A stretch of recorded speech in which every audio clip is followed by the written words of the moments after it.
ഞാൻ ഉസ്താദിനോട് ചോദിച്ചു, റസൂലുള്ളാഹി സ്വല്ലല്ലാഹു അലൈഹി വസല്ലം തങ്ങൾ നിങ്ങളെ റൗലേക്ക് വിളിച്ചിരുന്നോ? ഒരു സദസ്സെന്നാ ഞാൻ ചോദിച്ചത്. അപ്പൊ അറബിയിൽ എന്നോട് മറുപടി പറഞ്ഞു, അതേ വിളിച്ചിട്ടുണ്ട്. ആ സദസ്സിലേക്ക് ഞാൻ മദീനത്ത് ചെന്നാൽ തിക്കും തിരക്കും കൂടി ഇനി നബിന്റെ അടുത്തേക്ക് വരൂല എന്ന് ഞാൻ തീരുമാനം നബിനോട് തന്നെ പറഞ്ഞതാ. അവിടെ പോയാൽ തിക്കില്ലാതെ അവിടെ കയറാൻ കഴിയില്ല, റൗദയിലൊന്നും. അപ്പൊ അങ്ങനെ പറഞ്ഞതാ നബി സല്ലല്ലാഹു അലൈഹി വസല്ലം തങ്ങളോട്. ആ കരാറിലാണ് ഞാൻ നാട്ടിൽ പോന്നീന്. പിറ്റത്തെ ഹജ്ജിന് പോയപ്പോ തിരക്കുള്ള സ്ഥലത്ത് നിന്ന് ഞാൻ അങ്ങോട്ട് മാറി ബാബുസലാമിലൂടെ ഞാൻ റൗദയിലേക്ക് പോകാനുള്ള താല്പര്യത്തിൽ ഇങ്ങനെ നോക്കി നിൽക്കുക. പക്ഷേ തിക്കുണ്ടായതുകൊണ്ട് വരൂല പറഞ്ഞല്ലേ. അപ്പോൾ റസൂലുള്ളാഹി തങ്ങൾ എന്നെ മാടി വിളിച്ചു. സ്വപ്നമല്ലേ സഹോദരന്മാരെ, സ്വപ്നമല്ലേ പറയുന്നത്? എന്നെ മാടി വിളിച്ചു. നിങ്ങൾക്ക് ഇഷ്ടപ്പെട്ടവർ ഇവിടെ ഉണ്ടെന്ന നിലക്ക് റസൂൽ എന്നെ മാടി വിളിച്ചു. ഞാൻ പറഞ്ഞു അവിടെ തിക്കും തിരക്കുമാണ്. കൊണ്ടൂർ സാഹ് പറയാ, അറബിയിൽ എന്നോട് പറഞ്ഞതാ. അപ്പൊ റസൂലുള്ള പറഞ്ഞു, അതിന് പരിഹാരമുണ്ട്, നിങ്ങൾ ഇങ്ങോട്ട് വരിക. ഞാൻ ആ ബാബുസലാമിലൂടെ അങ്ങ് ചെന്നപ്പോൾ കുണ്ടൂർ ഉസ്താദിനോട് പറഞ്ഞ വാക്കാ ഞാൻ പറഞ്ഞപ്പോ ഷെയ്ഖ് അബൂബക്കർ, അവിടെ ബഹുമാനപ്പെട്ട എ പി ഉസ്താദ് ഇരിക്കുന്നുണ്ട്, അവിടേക്കാണ് എന്നെ വിളിച്ചത്. വിളിക്കണം കുണ്ടൂരിനോട് അപ്പോഴും ഇങ്ങനെ പോകാൻ പഠിച്ചു. ഇത് തിരക്കല്ലേ, ഞാൻ അതല്ലാണ്ട് വരാത്ത. നിങ്ങൾക്ക് ഏറ്റവും ഇഷ്ടപ്പെട്ട ഒരാളിവിടെ ഉണ്ടല്ലോ, എന്തുകൊണ്ട് വന്നുകൂടാ? മുസ്ലിമീങ്ങൾക്ക് ഇഷ്ടപ്പെട്ട ഒരു നേതാവ് നബി അല്ലാത്തതുണ്ടോ? ഏറ്റവും ഇഷ്ടപ്പെട്ട നേതാവ് എല്ലാവർക്കും അല്ലാഹുവിന്റെ റസൂലല്ലേ സ്വല്ലല്ലാഹു അലൈഹി വസല്ലം. ആ നബി തങ്ങളല്ലാത്ത ഒരാളവിടെ ഉണ്ടെന്നോ? അപ്പൊ പോയി നോക്കുമ്പോ ആരാണ്? കുണ്ടൂരിന് മനസ്സിലായിട്ടില്ല. അവിടെ ചെന്നു നോക്കുമ്പോൾ റസൂലുള്ള മൂപ്പരോട്, കുണ്ടൂര് മൂപ്പരോട് നേരിട്ട് പറഞ്ഞതാണ് പോലും, ഫഹുനാക ശൈഖ് അബൂബക്കർ. അവിടെ ചെന്നപ്പോൾ അബൂബക്കർ വലിയ അടുത്തേക്ക് വരാനാണ് നബി ഇങ്ങനെ വിളിക്കുന്നത്. നിങ്ങളൊന്ന് ആലോചിച്ചു, ഇങ്ങനത്തെ കള്ളന്മാര് ദജ്ജാലികൾ ഈ സമൂഹത്തിൽ കള്ളത്തരം പറയുമ്പോൾ, അതേ ഇസ്ലാമിന്റെ പാരമ്പര്യത്തിൽ പരിചയമില്ലാത്ത വാദങ്ങളുമായി കൊണ്ട് ദജ്ജാലുകൾ രംഗത്ത് വരുമ്പോൾ നിങ്ങളവരെ സൂക്ഷിക്കണേ. അവര് നിങ്ങളെ പഴപ്പിക്കല്ല. നേതാവായ റസൂലുള്ളാഹി സ്വല്ലല്ലാഹു അലൈഹി വസല്ലം ഈ ലോകത്തോട് വസിയത്ത് പറഞ്ഞുകൊണ്ടാണ് വഫാത്തായി പോയിട്ടുള്ളത്. ചിന്തിക്കണം, വളരെ ആലോചിക്കണം. നബി സല്ലല്ലാഹു അലൈഹി വസല്ലമിന്റെ പേരിൽ എത്രയാണ് കളവ് പറയുന്നത്? ഈ രൂപത്തിൽ ഇങ്ങനെ അതേ ധാരാളക്കണക്കിന് കളവുകൾ ഇങ്ങനെ നബി സല്ലല്ലാഹു അലൈഹി വസല്ലമിന്റെ പേരിൽ പറഞ്ഞ് ഇത് സത്യമാണെന്ന് വരുത്തി തീർത്തിട്ട് അതേ ഒരുപാട് പാവങ്ങളെ വഞ്ചിച്ചുകൊണ്ടാണ് ഈ സമുദായത്തിന്റെ മുമ്പിൽ ഇവരൊക്കെ വലിയവന്മാരാകുന്നത്. അല്ലാഹുവേ, ഈ നേതാക്കന്മാർക്ക് നീ ഹിദായത്ത് കൊടുക്കണേ. ഇനി ഇവർക്ക് നീ ഹിദായത്ത് കൊടുക്കാൻ വിചാരിച്ചിട്ടില്ലെങ്കിൽ ഇവരുടെ ശർറിൽ നിന്ന് ഈ സമുദായത്തെ നീ കാക്കണേ അല്ലാഹ്. എപ്പോഴും മുസ്ലിമീങ്ങളെ പ്രാർത്ഥിക്കേണ്ടത്രത്തോളം ഗൗരവമാണ് കാര്യങ്ങൾ. ഇത്രയുള്ള കാര്യങ്ങളൊക്കെ ഈ സമുദായത്തിന്റെ മുമ്പിൽ ഉണ്ടായിട്ട് അതൊന്നും ഈ സമുദായത്തിന്റെ മുമ്പിൽ പറയേണ്ട രൂപത്തിൽ പറയാത്തവരില്ലേ? ഇതൊക്കെ എത്ര വിഷയമാണോ എന്ന് പറയുന്നവരില്ലേ? നബിതങ്ങളുടെ പേരിൽ നുണ പറഞ്ഞപ്പോൾ ആർക്കും ഒരു ബേജാറുമില്ല. അവനവന്റെ പേരിൽ നുണ പറഞ്ഞ എന്താ വലിയ ബേജാറ്? കോർട്ട് കയറുന്നു, കേസ് കൊടുക്കുന്നു, ഫയൽ ചെയ്യുന്നു, അതേ അങ്ങാടിയിൽ അടിപിടി കൂടുന്നു, അതിർത്തി തർക്കമുണ്ടാകുന്നു, കുഴപ്പമുണ്ടാക്കുന്നു, കലാപമുണ്ടാക്കുന്നു.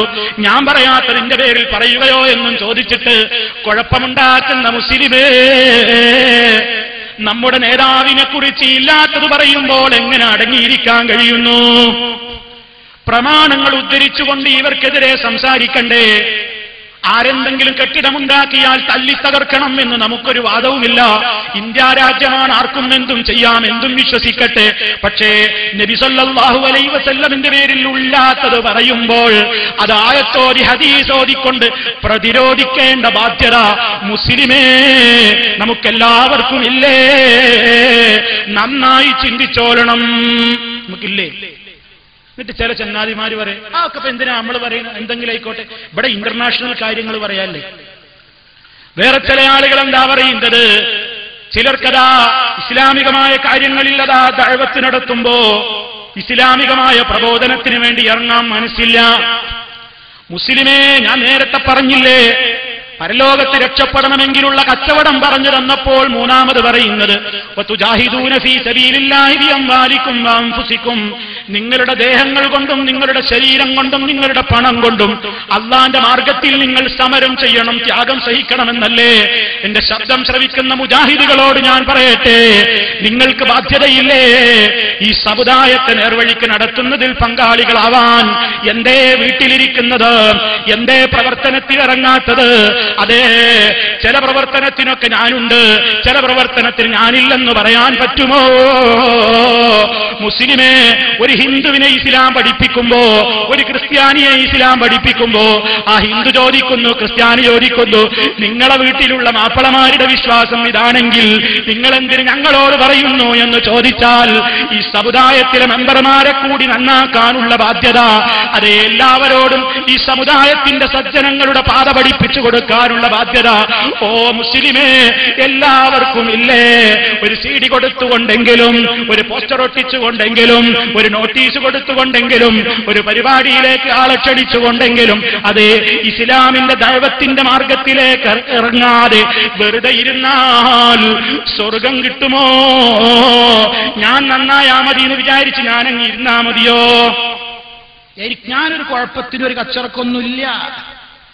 ഞാൻ നിസ്കരിച്ച് നോമ്പ് വെച്ച് സക്കാത്ത് കൊടുത്ത് ഹജ്ജിന് പോയിട്ട് അങ്ങനെ നടന്നാ പോരെ? എന്തിനും ഒരാളുടെ വെറുപ്പ്? ചില ചങ്ങാതിമാർക്ക് അങ്ങനെയാണ്. അതെ, അവരവരുടെ ആശയം ഉള്ളിൽ ഒതുക്കി വെക്കുന്നു, പുറത്തു പറയൂല. അത് ശരിയാണോ? അത് ശരിയാണെങ്കിൽ സൂറത്തുൽ അസ്ർ നിങ്ങളൊന്ന് പഠിച്ചേ. വൽ അസ്ർ ഇന്നൽ ഇൻസാന ലഫീ ഖുസ്ർ ഇല്ലല്ലദീന ആമനൂ വഅമിലുസ് സ്വാലിഹാത്തി വതവാസൗ ബിൽ ഹഖ് വതവാസൗ ബിസ് സബ്ർ. അതേ, എല്ലാ മനുഷ്യരും നഷ്ടത്തിലാണ്. നഷ്ടത്തിൽ നിന്ന് രക്ഷപ്പെടണമെങ്കിൽ 4 കാര്യങ്ങൾ എല്ലാവരിലും വേണം. ഇല്ലല്ലദീന ആമനൂ വഅമിലുസ് സ്വാലിഹാത്ത്. ആ സൂറത്ത് അവസാനിച്ചോ? ഇല്ല. സത്യവിശ്വാസികളും സൽക്കർമ്മികളും ഒഴികെ, സൽക്കർമ്മം പ്രവർത്തിച്ചവരും ഒഴികെ എന്ന് പറഞ്ഞിട്ട് അവസാനിപ്പിച്ചിരുന്നുവെങ്കിൽ നമുക്കൊക്കെ വീട്ടിലിരിക്കാമായിരുന്നു. നിസ്കരിച്ച് നോമ്പും നോറ്റ് പള്ളിയിലൊക്കെ വന്ന് നല്ല ആളായിട്ട് എല്ലാരെ കണ്ടാലും എല്ലാവരും നമ്മളങ്ങനെ ചിരിക്കണം. ആർക്കും നമ്മളോട് വെറുപ്പുണ്ടാകരുത്. എല്ലാവരുടെ കല്യാണത്തിനും നമ്മളിങ്ങനെ കാരണവരായിട്ടിരിക്കണം. എല്ലാവർക്കും നമ്മളെ സ്നേഹം വേണം. നാട്ടിലെല്ലാവരും നമ്മളെ വെറുക്കരുത്. നല്ല ആളാണ് അഭിപ്രായം കിട്ടണം. ഇതിനു വേണ്ടിയിട്ട് നീ പഠിച്ച ആദർശം മൂടിവെക്കുന്നോ മുസ്ലിമേ? എങ്കിൽ മഹാന്മാരായ പ്രവാചകന്മാരെന്തിന് നാട് വിട്ടുപോയി? എന്തിന് ഇബ്രാഹിം അലൈഹിസ്സലാമിനെ തീയിലിട്ടു? എന്തിന് മഹാന്മാരായ പ്രവാചകന്മാരിൽ പലരെയും ഈർച്ചവാളുകൊണ്ട് ഈർന്നു മുറിച്ചു? എന്തിന് മഹാന്മാരായ നേതാക്കന്മാര് പ്രയാസം സഹിച്ചു? അവർക്കൊക്കെ അവര് വിശ്വസിച്ച് നല്ലവരായി അങ്ങ് ജീവിച്ച് മിണ്ടാതിരുന്നാൽ മതിയായിരുന്നില്ലേ? അതുകൊണ്ട് തീർന്നില്ല. അതേ, ഖുർആൻ എന്താ പറയുന്നത്? ഇതുകൊണ്ട് മാത്രമായില്ല. നീ വിശ്വസിച്ച് നീ സൽക്കർമ്മം പ്രവർത്തിച്ചത് കൊണ്ട് മാത്രം നീ രക്ഷപ്പെടില്ല. വതവാസൗ ബിൽ ഹഖ്, നീ മനസ്സിലാക്കിയ സത്യം നീ അറിഞ്ഞിട്ടില്ലാത്തവരോട് ഉപദേശിക്കണേ.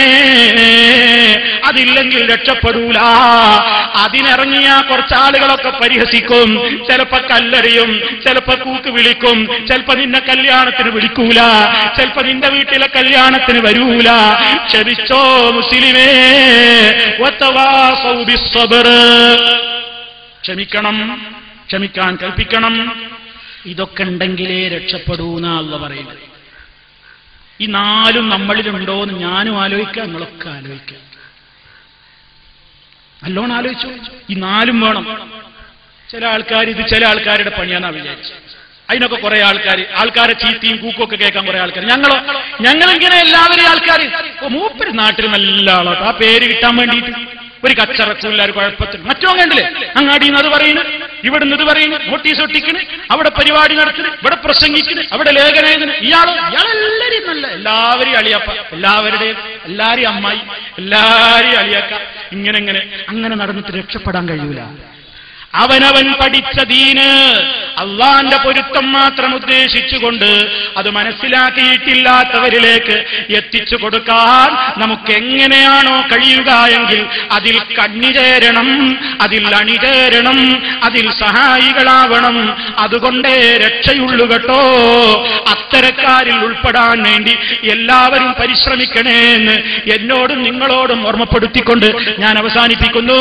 അല്ലാഹു സുബ്ഹാനഹു വ തആല ഇസ്ലാമിനെ കച്ചവട കച്ചവടമാക്കുന്ന കക്ഷികളിൽ നിന്ന് നമ്മെ രക്ഷപ്പെടുത്തിക്കൊണ്ട് അതേ പരലോകത്ത് രക്ഷപ്പെടാനുള്ള ശരിയായ കച്ചവടത്തിൽ മെമ്പർമാരായി ചേരാനുള്ള തൗഫീക്ക് നൽകിക്കൊണ്ട് നമ്മെ ഓരോരുത്തരെയും രക്ഷപ്പെടുത്തുമാറാ